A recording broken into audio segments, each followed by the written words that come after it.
Hello guys, welcome back to my channel edutainment and मैं हूं आपकी educator Smita Singh for code 55 human resource management and labour law. And हम पढ़ रहे हैं यूनिट 2 ह्यूमन रिसोर्स मैनेजमेंट।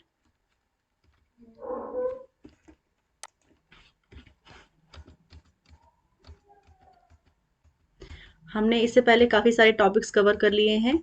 सो हमारा नेक्स्ट टॉपिक होगा डिमांड फोरकास्टिंग, राइट। सो इससे पहले हमने काफ़ी सारे टॉपिक कवर कर लिए हैं। अगर आपने मेरा चैनल अभी तक सब्सक्राइब नहीं किया है so please subscribe my channel, ताकि आपको कोड 55 के human resource management and labour law के सारे यूनिट आप पढ़ सकें मेरी इस चैनल पे एडुटेनमेंट पे। एंड आप ताकि क्योंकि बाकी अदर आप वेबसाइट पे जाएंगे तो आपको दिखेगा कि आपको यूट्यूब पे कुछ कुछ क्लासेस मिलती हैं, लेकिन मैं आपको सारी क्लासेस प्रोवाइड करूंगी सारे यूनिट से, राइट। मैं आपको पूरा सिलेबस कंप्लीट करके दूंगी on my channel edutainment. And हमने यूनिट 1 कंप्लीट कर लिया है प्रॉपर। आप जाएंगे, मेरा यूट्यूब चैनल देखेंगे तो उसमें मैंने each and every topic I have covered from unit 1, and now I am covering up unit 2, in which I have covered many topics in my previous videos from unit 2 human resource management। and हमारा आज का topic है demand forecasting, right. सो इस session में हम काफ़ी सारे topics cover करने वाले हैं। सो प्लीज़ मेरे साथ बने रहिए। अगर आपको मेरा चैनल अच्छा लगता है, मेरी टीचिंग स्टाइल अच्छी लगती है, पीपीटी अच्छी लगती है, पीपीटी में कोई प्रॉब्लम नहीं लगती है, या फिर पीपीटी में कोई इशू आता है in future, then you just let me know, I will improve that. And आप अगर आपको सब कुछ ठीक लगता है then please like my channel, share my channel and subscribe definitely, all right, so that you could get new notification for the videos, and you can keep watching to me on YouTube, all right। So we'll study now demand forecasting। So what is demand, right? So सबसे पहला question होगा, आप अगर organisation में हैं, अगर employment की बात होती है, एम्प्लॉयर एम्प्लॉयर क्या करता है? एम्प्लॉयर जब जब भी एम्प्लॉयमेंट की बात करता है, तब वो देखता है कि उसको कितने मैन पावर की रिक्वायरमेंट होगी, क्या डिमांड होगी, कितना उसको इन फ्यूचर अगर वो प्लान करता है, फ्यूचर फोरकास्टिंग करता है। फोरकास्टिंग का मतलब ये होता है फ्यूचर के बारे में देखना कि आने वाले फ्यूचर में, आने वाले समय में क्या रिक्वायरमेंट हो सकती है, क्या रिक्वायरमेंट होगी मैन पावर की, that is the forecasting। So here we'll study demand forecasting. What will be the demand in future in an organization, right? So let's start with demand forecasting. Demand forecasting is a field of predictive analytics which tries to understand and predict customer demand to optimize supply decisions by corporate supply chain and business management। Demand forecasting method are divided into two major categories, qualitative and quantitative methods। So यहाँ पर बात कर रहे हैं quantitative and qualitative method की बात कर रहे हैं। डिमांड, अगर आप डिमांड की बात करते हैं तो ऑर्गेनाइजेशन में आप जब जब भी कोई बिजनेस लेके आ रहे हैं, राइट। ऑर्गेनाइजेशन में आप जब बिजनेस की बात करते हैं तो obviously you will have to go outside. And अगर आप आउटसाइड जाते हैं तो आप देखेंगे कि क्या कस्टमर्स की डिमांड होगी। जो भी हम प्रोडक्ट लॉन्च कर रहे हैं, जो भी हमारे पास प्रोडक्ट है, उस प्रोडक्ट की क्या डिमांड होगी, राइट। उसके लिए क्या डिसीजंस लिए जाने चाहिए, to supply the demand, to the business. In business, you can say it is obviously it is a chain in which you supply the business, you supply the your material as a business to the customers। so क्या demand होगी, इसको दो तरीके से define किया गया है। एक तो है क्वांटिटेटिव मेथड में और एक होता है क्वालिटेटिव मेथड्स में।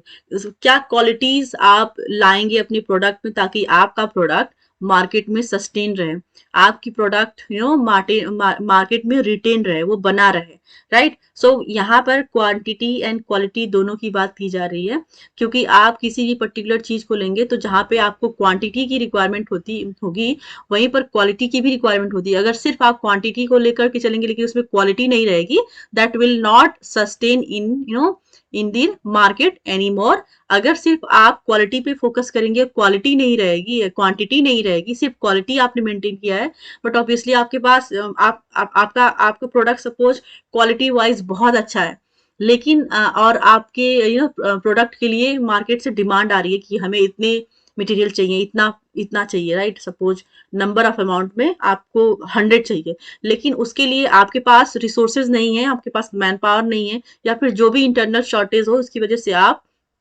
क्वांटिटी जनरेट नहीं कर पा रहे हैं, राइट। सो आप उनको वो सप्लाई नहीं कर पाएंगे, अपना प्रोडक्ट सप्लाई नहीं कर पाएंगे। सो अगर क्वालिटी नहीं रहेगी तो उस क्वालिटी का भी कोई ज्यादा बेनिफिट नहीं उठा पाएंगे, क्योंकि क्वालिटी तो है लेकिन क्वांटिटी नहीं है कि आप सप्लाई कर पाए टू कस्टमर्स।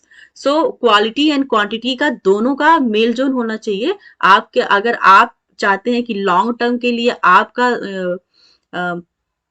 प्रोडक्ट सस्टेन करे मार्केट में, सब मार्केट में बना रहे, तो quality you will have to focus on the quality. And if you want supply, if you see the perspective of supply, अगर आप सप्लाई की नजरिए से देखेंगे तो आपको क्वांटिटी भी मेंटेन करनी पड़ेगी, right. So will study in our next slide. So these are three basic demand forecasting methods, right? So पहला हम पढ़ेंगे managerial judgment. Though the term managerial judgment appears broad in scope, it essentially refers to the process of managerial decision making or a manager's ability to use judgment to solve problems. As leaders of the workplace, managers are expected to make judgment calls ranging in scope and effect from minor to game changing. So यहाँ पे कहने का मतलब ये है कि managerial judgement एक quality होनी चाहिए एक मैनेजर्स में, कि वो किसी भी सिचुएशन को, किसी भी प्रॉब्लम को which is arising in an organization और in the market, that manager can handle in efficient way. So उसमें एक लीडरशिप क्वालिटी होनी चाहिए ताकि वो वर्क प्लेस पर उसको लीड कर पाए, राइट। उसको अच्छे तरीके से हैंडल कर पाए, क्या प्रॉब्लम्स एराइज हो रही है ऑर्गेनाइजेशन में या फिर ऑर्गेनाइजेशन से बाहर मार्केट में, जो कि उसके प्रोडक्ट से रिलेटेड है, राइट। सो किस तरह से उसको हैंडल करना है, that should be manage by manager, and that managerial judgement should have in an that quality should have in an manager.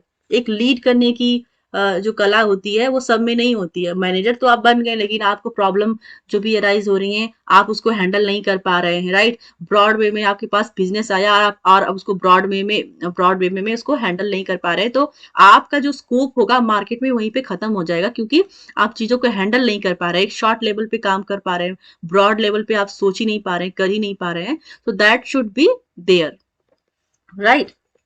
So we'll study next. Point number 2, work study technique or workload forecasting. So work study technique or workload forecasting is the process of predicting how system work,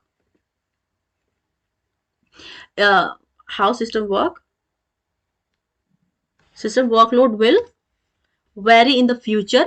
During the workload forecasting, basic workload components are associated to business processes, so that changes in the workload intensity of these components can be derived from the business process and strategic plans. So जो business की process होते हैं, जो आप strategies बनाते हैं, उसके through क्या होता है, एक आप चीजों को हैंडल करने के लिए आप ऑलरेडी प्रिपेयर्ड रहते हैं। तो इसीलिए प्लानिंग करते हैं, हम फोरकास्टिंग करते हैं, प्लानिंग करते हैं कि हमारे पास अब ब्रॉड लेवल पे कोई भी प्रॉब्लम अराइज हो जाती है, या फिर आपको वर्कलोड आ जाता है, आपके पास ज्यादा बिजनेस बाहर से आ रहा है, आपके पास काम ज्यादा हो जा रहा है, तो उसको कैसे हैंडल किया जाना चाहिए और कैसे आप हैंडल करेंगे, that is the technique of workload. कि आप उस टेक्निकली किस तरह से उस वर्क को हैंडल करेंगे जब आपके पास काम ज्यादा आ जाएगा।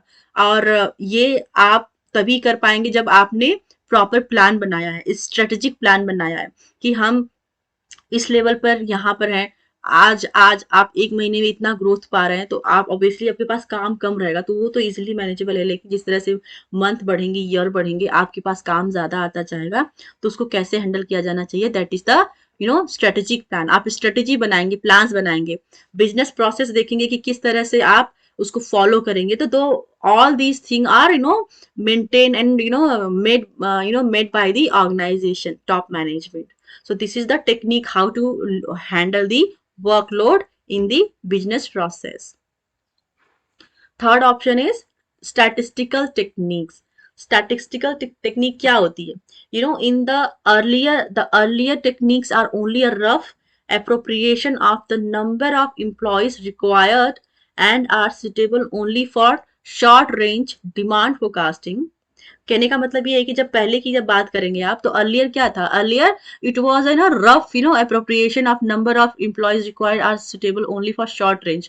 वो सिर्फ शॉर्ट रेंज की बात करते थे, ठीक है, वो छोटे छोटे प्लान्स बनाते थे, शॉर्ट रेंज की बात करते थे कि हम फोरकास्टिंग भी करते थे, तो एक लॉन्ग टर्म प्लान नहीं बनाते थे, शॉर्ट टर्म प्लान बनाते थे कि how will meet the organisational need. Now the very अब क्योंकि मॉडर्न जमाना आ गया है, मॉडर्न आप वे में चीजों को कर रहे हैं, क्योंकि आप जो करते आ रहे थे उसमें आप अब इम्प्रूवमेंट नहीं लेके आएंगे, उसमें कुछ new technology new techniques use नहीं करेंगे, तो वो मार्केट में सस्टेन नहीं कर पाएगा, because there is a lot of, you can say, even you are seeing a lot of competition in the market, right?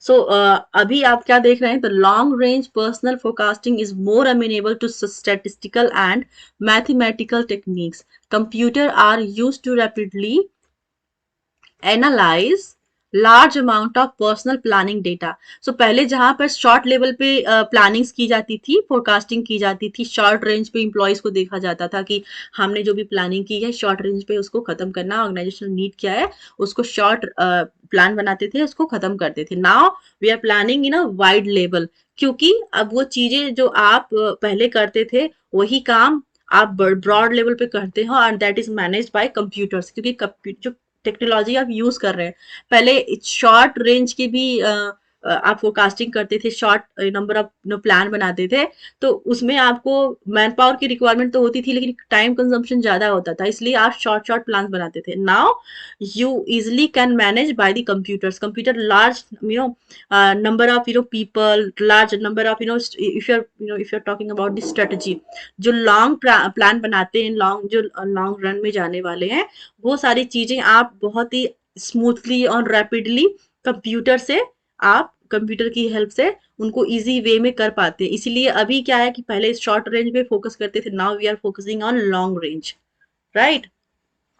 This is the statistical technique in mathematics. Specially आप जब देखेंगे जहाँ पे आपको अकाउंटिंग का काम होगा, जहाँ पर आपको लगेगा कि टेक्निकल वर्क है, जहाँ पे आपको लग रहा है कि थोड़ा सा दिमाग लगाने वाली बात है, आप इजी वे में समझ सकते हैं कि जहाँ पे दिमाग लगाने वाली चीजें होती हैं उनको आप कंप्यूटर की हेल्प से इजिली कर सकते हैं। So that is the new modern era in which you are following this technique where you are planning in a large way. Some of the important statistical tools for forecasting are discussed as under. These are ratio and trend analysis, econometric models, regression analysis, Burek-Smith model. So let me explain all these ratio and trend analysis.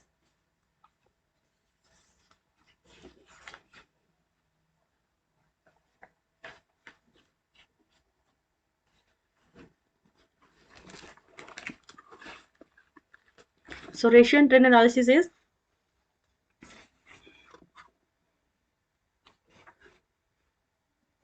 under this method, the main emphasis is on the ratio which are calculated for the past data relating to number of employees of each category of production,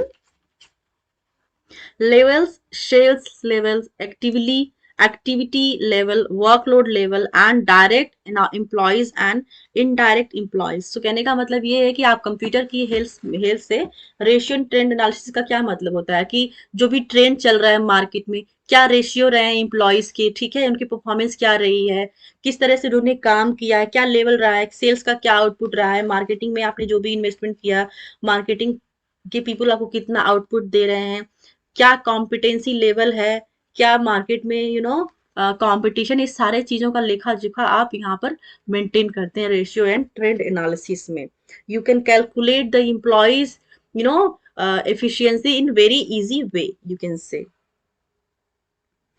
क्या employ, क्या company में क्या production है, right? ये सारी चीजें आप easily ratio and trend analysis में मेंटेन कर पाते हैं।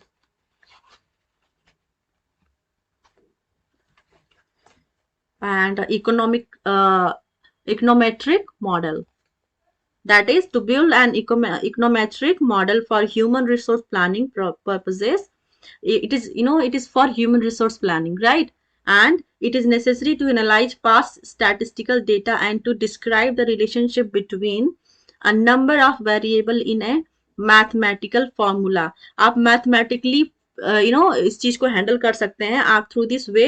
You describe the relationship between employee and employer and the relationship between internal and external environment. क्या रिलेशनशिप रहे एम्प्लॉयज की अपने कस्टमर्स के साथ, अपने क्लाइंट के साथ, एम्प्लॉय का एम्प्लॉयर के साथ क्या रिलेशनशिप है. These all are maintained and studied by econometric model. Past के डेटा को आप इजिली मेंटेन कर सकते हैं, इनको स्टडी कर सकते हैं through this way. Regression analysis, option number C. This technique is used to estimate the human resource requirements of an organization at a future point of time.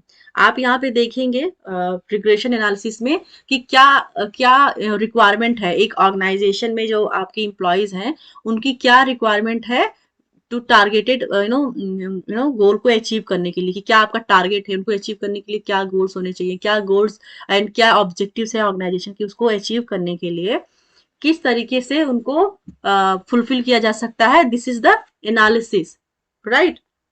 Future needs क्या होंगी, future में क्या आपके सामने problems आ सकती हैं, क्या competition level होगा, कितना मैन पावर की रिक्वायरमेंट होगी. इस सारी चीजें आप फोरकास्ट कर सकते हैं, लाइक फोरकास्ट करते हैं, फ्यूचर के प्लान बारे में देखते हैं कि क्या जरूरतें, क्या रिक्वायरमेंट्स हो सकती हैं in an organisation. Based upon factors such as sales, output, services rendered, etc., regression analysis is used when dependent and independent variables are functionally related to each other.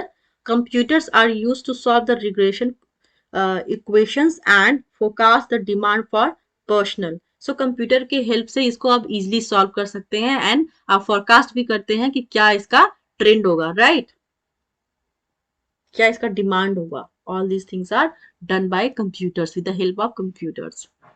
Now the last one is Burek-Smith model. That is it is Elmer H. Burek and Robert D. Smith have developed a mathematical model for personal forecasting based on selected key variables that affect the organization's overall human resource needs. The basic equation of the formula is, इसका formula भी दिया हुआ है आपको, लेकिन इसका formula पूछा नहीं जाता इतना, तो मैं आपको इसको यहीं पर छोड़ रही हूँ. सिर्फ मैं आपको ये बताने आपको समझाऊंगी कि एक पर्सनल लेवल पे एक एम्प्लॉय क्या फोरकास्ट करता है, किस तरीके से हैंडल करता है, वो यहाँ पर ये बताते हैं, राइट, कि क्या की वेरिएबल्स होंगे उनके पर्सनल, लाइक मैथमेटिकली अपने पर्सनल लेवल पे वो चीजों को किस तरह लेते हैं और कैसे फोरकास्ट करते हैं, क्या डिमांड होगी, क्या ऑर्गेनाइजेशन की नीड होगी. That is done by this is given in Burack Smith model in an effective way in organization. So now the last one from this topic, Delphi technique. Delphi technique is what? This technique used for estimating demand of human resources. इसको estimate किया जाता है through this technique. You estimate organisation, you can say organisation estimate demand of human resource, क्या requirement होगी man power की. Through this technique organisation estimate. This technique takes into consideration human resource requirements given by a group of experts. मतलब कितना requirement होगी human resource की. This is आप एक organisation ही नहीं, एक ग्रुप ऑफ पीपल होते हैं वहां पर, ग्रुप ऑफ एक्सपर्ट्स होते हैं. इन दिस टेक्निक इसको इसीलिए ज्यादा रिलायबल माना जाता है क्योंकि इसमें ग्रुप ऑफ एक्सपर्ट्स होते हैं. डेल्फी टेक्निक में ऑर्गेनाइजेशन एक क्या करती है कि ग्रुप्स बनाती है एक्सपर्ट की.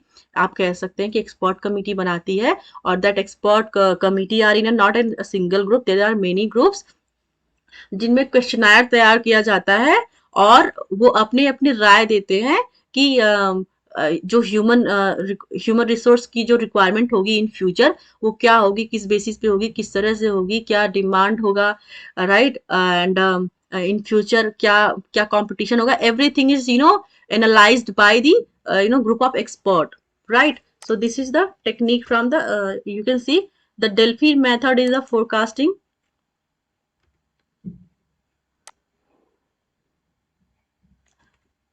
The Delphi method is a forecasting process framework based on the result of multiple rounds of questionnaires sent to a panel of expert. So यहाँ पे वही करने का मतलब है कि जो भी ह्यूमन रिक्वायरमेंट, जो ह्यूमन रिसोर्स का जो रिक्वायरमेंट होगी, उसमें जो ग्रुप ऑफ एक्सपर्ट्स हैं वो मल्टीपल राउंड ऑफ क्वेश्चनर तैयार करते हैं और वो पैनल ऑफ एक्सपर्ट को सेंड करते हैं, right. And then after each round of questionnaire, और सारे मतलब हर एक राउंड के बाद जो क्वेश्चनर तैयार किया गया होता है, the expert are presented with an aggregated summary of the last round.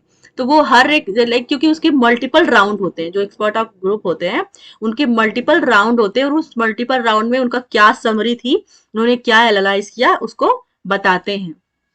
The expert are presented with an aggregated summary of the last round, allowing each expert to adjust their answers according to the group response.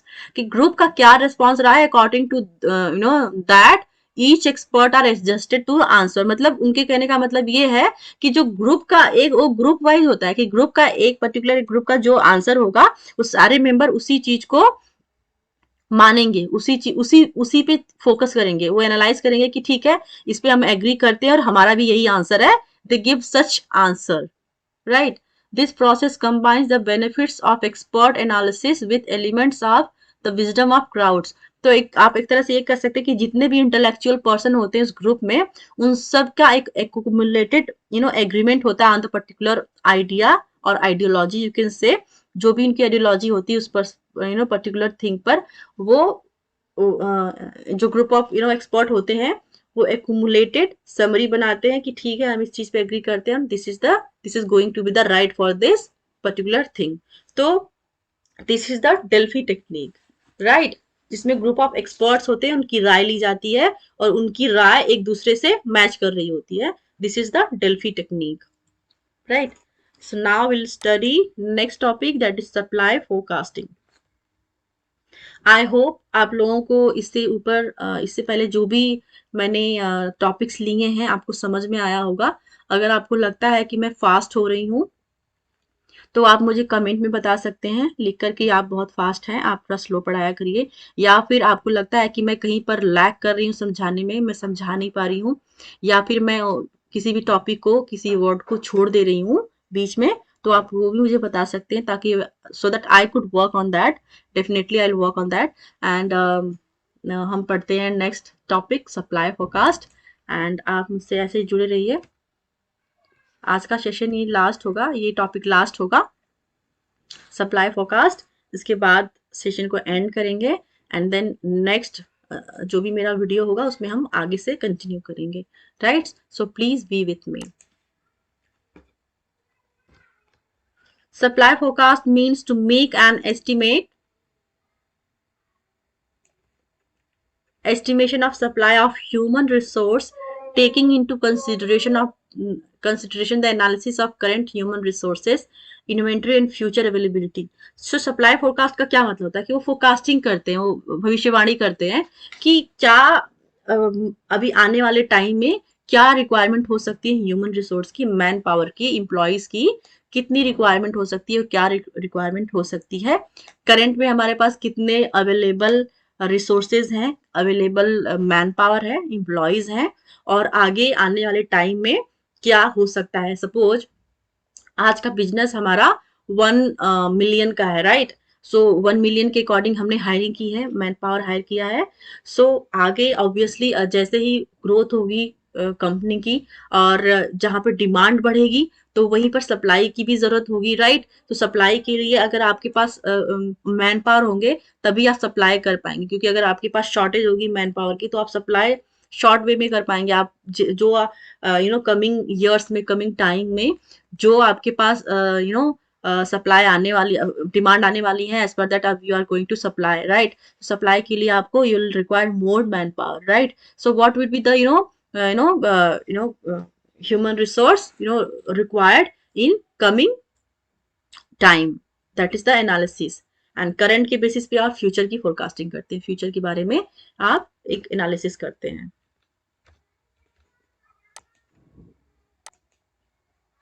Based on the above information, the following technique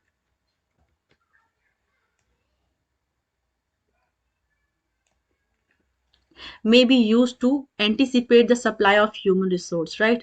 So पहला है Marco analysis, दूसरा है simulation, तीसरा है renewable analysis और चौथा है goal programming. So let me explain each and every point here.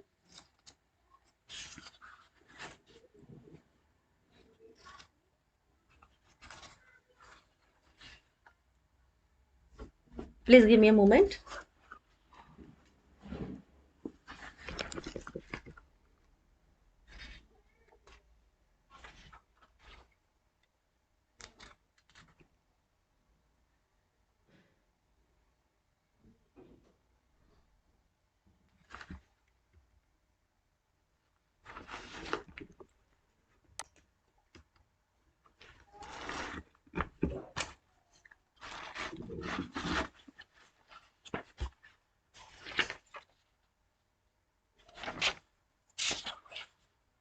आपको मैं अच्छे से समझा दूं ताकि आपको कहीं भी डाउट ना रहे.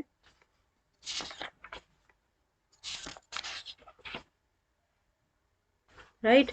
So what is Markov analysis? This method uses in historical information on the movement of personnel that takes place during a typical plan period. Data are collected and reviewed for a number of years in order to estimate the likelihood that that person in a particular job remain in that job or be transferred, promoted, demoted, trained, terminated और retired. सो कुल कहने का मतलब यहाँ पर ये है कि मार्कोव एनालिसिस में क्या होता है कि वो हिस्टोरिकल डेटा लेते हैं, जो पास डेटा होते हैं उसको लेते हैं और ये देखते हैं कि एक एम्प्लॉय का क्या ग्रोथ लेवल रहा एक ऑर्गेनाइजेशन में, उनका किस बेसिस पे प्रमोशन हुआ, कब प्रमोट किया गया, क्या ट्रेनिंग लेवल रहा, क्या प्रमोशन लेवल रहा, क्या उनका motivation after training, after doing all the job, क्या उनका मोटिवेशन लेवल रहा. This was the typical study of the history, like history of the employee, कि किस तरह से उन्होंने काम किया, क्या मोटिवेशन लेवल रहा, क्या प्रमोशन, किस तरह से प्रमोट किया गया उसको. Right. So on as per that वो फोरकास्ट करते हैं कि जो हमारा प्रीवियस डेटा है, प्रीवियस डेटा के अकॉर्डिंग हमें ये आउटपुट नजर आया कि क्या किस तरह से ऑर्गेनाइजेशन में एक एम्प्लॉय की ग्रोथ होती है, क्या उसका डेवलपमेंट होता है और आने वाले टाइम में उसके बेसिस पे, पास्ट डेटा के बेसिस पे क्या उसका ग्रोथ लेवल हो सकता है, क्या उसका मोटिवेशन लेवल हो सकता है, किस तरह से प्रमोट किया जा सकता है. These all are justified by Markov analysis. Right?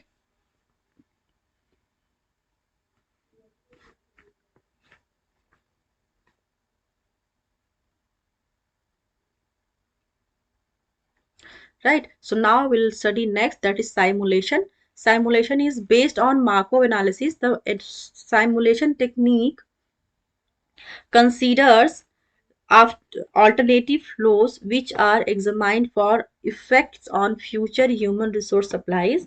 Alternative flows reflect the anticipated results of policy or program changes concerning voluntary and involuntary turnover, retirement, promotion etcetera.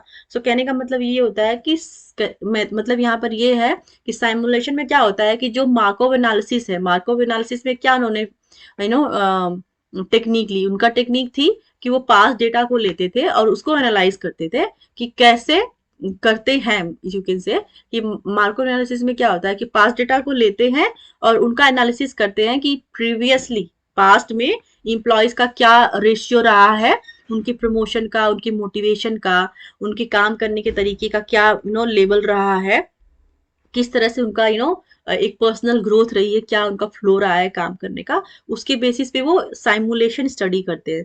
Simulation में वो करंट में देखते हैं और फिर वो देखते हैं कि फ्यूचर में वो किस तरह से इम्प्लीमेंट होगा और किस तरह से that will work as per the past data that is done in simulation study, simulation analysis, you can say. The voluntary and involuntary turnover, retirement, promotions, all these are done by simulation through the past data, through the Markov analysis, judgment, you can say. Third option is renewable analysis. That is, this technique estimates future flows and supplies of human resource by calculating vacancies created by organization and the results of decision rules governing the filling of vacancies. तो कहने का मतलब ये होता है कि वो future की का कैलकुलेशन करते हैं। रिन्यूएबल एनालिसिस में क्या होता है, वो फ्यूचर का कैलकुलेशन करते हैं कि किस तरह से मैन पावर की हायरिंग होगी, क्या वैकेंसीज होंगी ऑर्गेनाइजेशन में, क्या डिसीजन पावर रहेगा, क्या डिसीजन मेकिंग रहेंगी, किस तरह से को गवर्न करेंगे, उन वैकेंसीज को कैसे फुलफिल करेंगे। This is the future forecasting through the renewable analysis, right? And the last but not the least, that is goal programming, in which it is an operational research technique under which the planner trends to optimize goals. In this case, the goal to optimize is the desired staffing pattern subject to a set of constraints concerning such factors such as the upper limits of flows, the percentage of the new recruits permitted, and total salary budget. Right. So इसमें goal programming में क्या होता है कि वो goal set करते हैं कि क्या नीड होगी, क्या रिक्वायरमेंट होगी ऑर्गेनाइजेशन में। एक इंडिविजुअल लेवल पे अगर आप बात करते हैं, क्या पर्सनल की एक रिक्वायरमेंट होगी, क्या नीड्स होगी इन एन ऑर्गेनाइजेशन, उसकी उसकी फुलफिलमेंट की बात करता है गोल प्रोग्रामिंग, राइट। उनकी सैलरी क्या होगी, क्या किस तरह से उसको रिक्रूट किया जाएगा, क्या परसेंटेज रहेगा, क्या बजट रहेगा रिक्रूट। सपोज आप इम्प्लॉय को आप इम्प्लॉय की हायरिंग करने जा रहे हैं, तो आप देखेंगे कि सपोज हमें एचआर डिपार्टमेंट में 3 मेंबर्स की जरूरत है, मैनेजर, उसके अंदर सब subordinate and then executive, right. So आप देखेंगे कि इनकी इनका इनके इनको हायर करने के लिए क्या बजट आप डिसाइड करेंगे, किस तरह से फोरकास्ट करेंगे आप, राइट। फोरकास्ट करेंगे किस तरह से आप डिसाइड करेंगे आपकी उनका क्या सैलरी रहेगा पर्टिकुलर। ऑब्वियसली हाई लेवल के लिए सपोज आपने 25,000 सैलरी फिक्स की है, तो उसके नीचे आपने 20,000 का टारगेट रखा कि उसका जो सबऑर्डिनेट होगा उसको आप 20,000 की सैलरी देंगे, एग्जीक्यूटिव के लिए आप 15,000 देंगे, राइट, या 10,000 देंगे उसके नीचे काम करने के लिए। तो इस तरह से ये गोल सेट करते हैं कि हमें इतने मेंबर्स हायर करने पर्टिकुलर एचआर डिपार्टमेंट में, इन पर्सन की इतनी सैलरी होगी, हमारा इतना बजट है, तो हमें इतने ही बजट के अंदर इतना हायरिंग करनी है। सो वाइस वर्सा आप अदर डिपार्टमेंट्स के लिए ले लीजिए।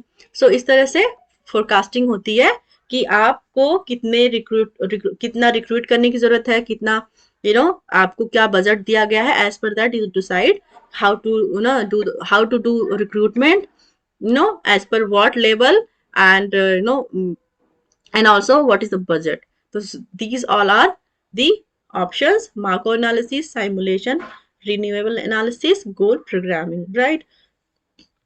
Yeah, so I have covered all these topics, what I committed to you that will complete. So from next class we'll study another topics from human resource management only. So आज के लिए इतना ही।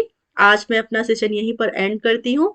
और once again I would say, अगर आपको मेरा channel अच्छा लगता है, मेरी टीचिंग स्टाइल, मेरा PPT and everything you find suitable for you, please like my channel and subscribe and share to my channel. And also आपको कहीं भी लगता है कि कहीं भी किसी चीज़ की कमी है पीपीटी में या फिर मेरे टीचिंग स्टाइल में, तो देन आप कमेंट करके मुझे बता सकते हैं। I will work on that. Okay, thank you so much for watching me.